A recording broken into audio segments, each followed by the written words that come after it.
কিছুদিন আগে তৃণমূল ছেড়ে বিজেপিতে যোগ দেওয়ার পর থেকেই কালিয়াগঞ্জে বিধায়ক সোমেন রায়কে পুনরায় বিজেপিতে মানতে চাইছিল না কিছু বিজেপি কর্মী সমর্থকরা। যোগদানের পর থেকে কালিয়াগঞ্জে আসেননি বিধায়ক সোমেন রায়। লোকসভা নির্বাচনে রায়গঞ্জ লোকসভা কেন্দ্রে বিজেপি প্রার্থী হিসেবে মনোনীত হয়েছে কালিয়াগঞ্জের ভূমিপুত্র কার্তিক পাল। এবার হেমতাবাদ বিধানসভা বিজেপি প্রার্থী কার্তিক পালের সমর্থনে ভোট প্রচার করেন। আর কালিয়াগঞ্জে মাটিতে পা রাখতেই দলীয় কর্মসূচি শেষে সোমেনের বিরুদ্ধে উঠল গো ব্যাক। বুধবার বিকেলে কালিয়াগঞ্জ শহরের ডাকবাংলো রোডে সোমেন রায়কে স্বাগত জানাতে নির্বাচনী কার্যালয়ে এক অনুষ্ঠানে আয়োজন করা হয়েছিল। ফুলের তোড়া দিয়ে দলীয় নেতৃত্বরা স্বাগত জানানোর পর আচমকাই গো ব্যাক স্লোগান তোলে কিছু ক্ষুব্ধ কর্মী সমর্থকরা। অবস্থা বেগতিক বুঝে পরিস্থিতি সামাল দিতে চান বিজেপি নেতা বিভাস সাহা, কমল সরকার, গৌতম বিশ্বাস। বুঝিয়ে শান্ত করা হয় খুবই ক্ষুব্ধ কর্মীদের। আর লোকসভা নির্বাচন আগে এই ঘটনার চাপে গেরুয়া শিবির।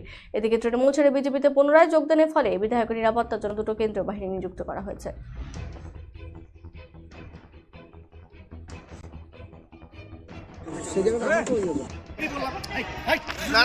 তুমি আটকাতে পারো না, তুমি হাত আটকাতে পারো না, তুমি হাত করতে পারো না। কি বলবেন আপনি সে বিষয়ে? কালিয়াগঞ্জের তৃণমূলের মধ্যেও তো প্রচুর আসি, আমি উপলব্ধি করে গেছি কালিয়াগঞ্জের সাধারণ মানুষ তৃণমূল কংগ্রেসটা করতে চায় না। তো স্বভাবতই আমি ওই দলটা যে সময়টাকে করেছি, দেখুন আমি যখন যে দলটাই করি একটু অনেস্টি মেনটেন করার চেষ্টা করি। আমি চেষ্টা করেছি যাতে ভালো মানুষগুলো সামনে এসে মানুষের সেবা করা যায়, কিন্তু ওই দলে থেকে ভালো কাজ করা খুব কঠিন, খুব লড়াই করে করতে হয়। আপনারা খেয়াল করে দেখবেন কলকাতাতে ভালো মানুষের জায়গা নেই, খারাপ মানুষদের জায়গা।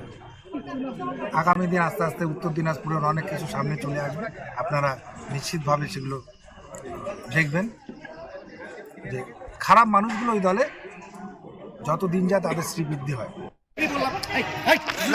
তুমি আটকাতে পারো না, তুমি হাত আটকাতে পারো না, তুমি হাত করতে পারো না।